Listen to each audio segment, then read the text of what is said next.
ওই যে মাওবাদী সেজে হাতে একটা ঝাঁটা নিয়ে রেডি হয়ে গেছি। আজকে ঘরবাড়ি সব ঝাড়পোছ করবো। দুদিন ছাড়া ছাড়াই ঘরবাড়িতে ঝুল হয়, দুদিন ছাড়া ছাড়া এত ঝুল যে কি করে হয় কে জানে। তো প্রথমে পাখাটা পরিষ্কার করে নিচ্ছি। পাখাটাতে তো প্রচন্ড পরিমাণে ঝুল হয়েছে, আর যার জন্য পাখার হাওয়া গায়ে লাগছে না।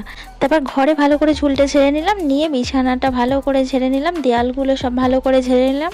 ঘর থেকে কিছু জিনিস বাইরে বার করার ছিল, সেগুলো বাইরে বার করে দিলাম। তারপরে বিছানার চাদরটা পেতে সুন্দর করে বিছানাটা গুছিয়ে নিয়ে ঘর বারান্দা ভালো করে ঝাড় দিয়ে ময়লাগুলো সব তুলে নিলাম। সেই সকাল থেকে ঝাড়পোছ করে ঘরের কাজ করতে করতে পাগল হয়ে যাচ্ছি। কোথায় আজকে রবিবার একটু ভালো মন্দ রান্না করব দুপুরে, তার সে কপাল কি আর আছে? গ্যাস ফুরিয়ে গেছে তো কালকে, ওই জন্য একটু ডালে চালে পাকিয়ে খিচুড়ি করে নিলাম শাশুড়ি মায়ের গ্যাসে।